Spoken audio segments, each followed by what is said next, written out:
नई दिल्ली 3 अप्रैल 2025 गुरुवार गुरुवार रविवार थर्सडे। पंजाब केसरी संपादकीय आदित्य नारायण चोपड़ा जी क्या लिखते हैं। बुलडोजर एक्शन पर फिर उठे सवाल। बुलडोजर एक्शन पर फिर उठे सवाल। बाबा जी योगी बाबा जी बुलडोजर वाले मतलब सिस्टम है। वैसे तो हर स्टेट में जहाँ जहाँ बीजेपी की सरकार है सब जगह बुलडोजर है। और भैया कानून से हटके संविधान से हटके अपनी मनमर्जी तानाशाही है। जिस जो भी जवाब दे या कुछ उनके बारे में सही बोल दे तो वो ही इनका दुश्मन है। बुलडोजर की भावना ये है गरीबों का अपने विरोधियों का दमन करना एक तरह से। देखते हैं क्या लिखा है। बुलडोजर एक्शन पर फिर उठे सवाल। इसमें कोई दो राय नहीं है कि देश में सार्वजनिक स्थानों पर अतिक्रमण और उन पर अवैध निर्माण होता जा रहा है। देश के छोटे शहरों से लेकर महानगरों तक सरकारी भूमि पर कब्जे कर अनधिकृत कॉलोनियां बसाई गई है। समय समय पर अदालतों ने राज्य सरकारों और स्थानीय निकायों को कानून के तहत कदम उठाने अवैध कब्जे और निर्माण हटाने के आदेश दिए हैं। किसी भी अवैध निर्माण को गिराने की एक तय प्रक्रिया होती है जिसके तहत देश के कई प्रभावशाली व्यक्तियों के विरुद्ध कार्रवाई भी की गई। बड़े बिल्डरों तक कार्रवाई की जाती रही है। नोएडा में ट्विन ट्विन टावर गिराए जाने की बात बहुत पुरानी नहीं है। अवैध कॉलोनियों पर भी बुलडोजर चलते रहे हैं।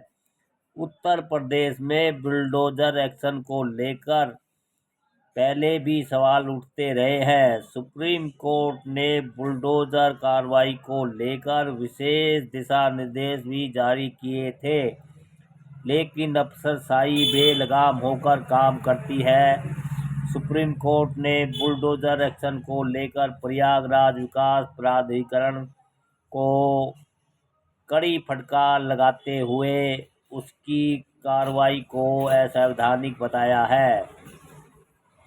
कोर्ट ने 6 लोगों के घर तोड़े जाने को अवैध अमानवीय बताते हुए प्राधिकरण को उन सभी को 10-10 लाख मुआवजा देने का निर्देश दिया है। सुप्रीम कोर्ट ने जिस तरह से घरों को तोड़ा गया उस पर भी आपत्ति जताते हुए कहा है, प्रशासन खासकर विकास प्राधिकरण को यह याद रखना चाहिए कि राइट टू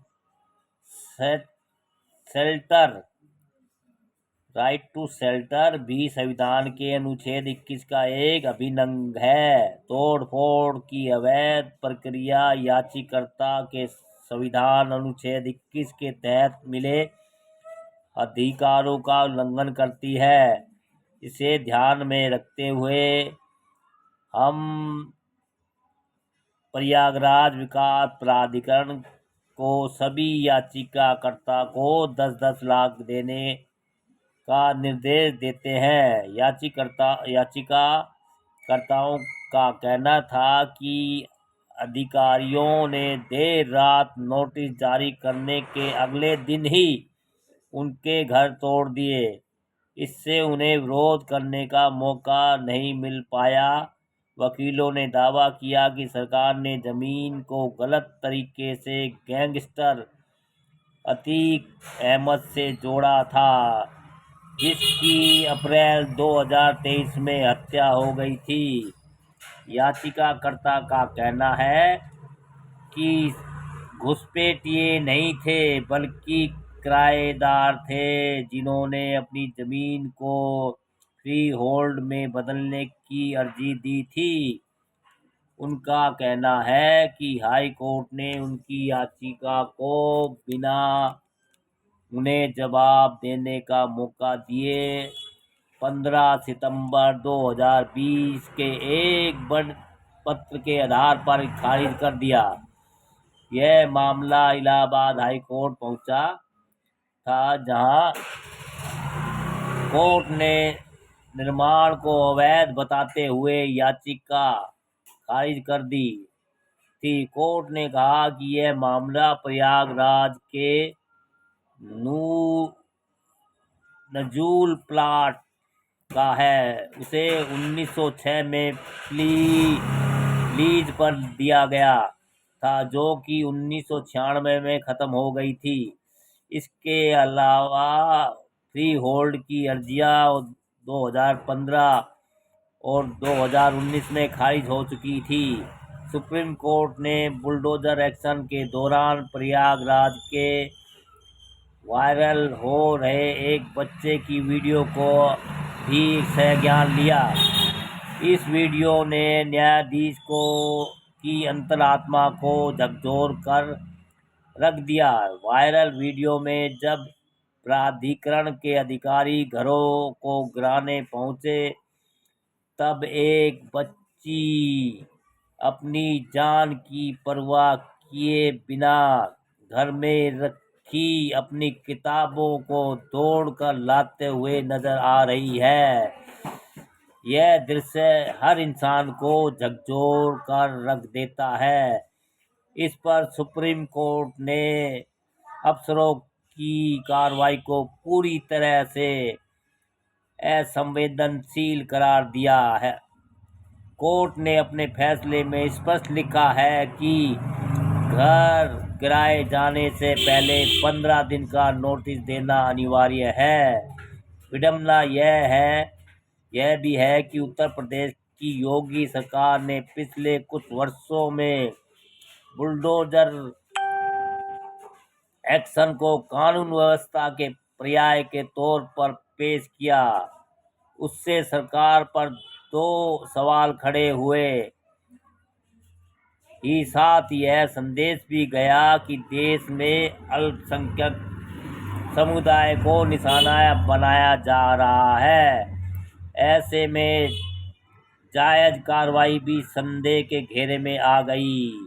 उत्तर प्रदेश सरकार ने गैंगस्टरों, माफिया और अपराधियों के खिलाफ कड़ी कार्रवाई की, जिसकी सराहना की जानी चाहिए, मगर किसी व्यक्ति के आपराधिक कृत्य की सजा पूरे परिवार को देना न्याय के विपरीत है।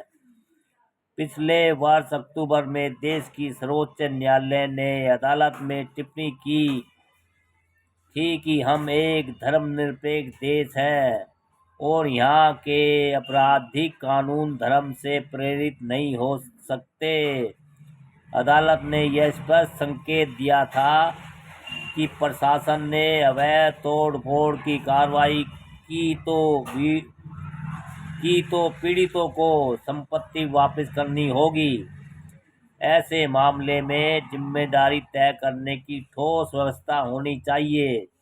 जब किसी का घर गिराया जाता है, तब उससे न सिर्फ उसे आर्थिक नुकसान उठाना पड़ता है, बल्कि उसकी सामाजिक क्षति भी होती है। उम्मीद है कि सुप्रीम कोर्ट का महत्वपूर्ण फैसला बेलगाम ढंग से बुलडोजर एक्शन की कार्रवाई पर लगाम लगाएगा और नौकरशाही कोई कदम उठाने से पहले तय प्रक्रिया का पालन करेगी।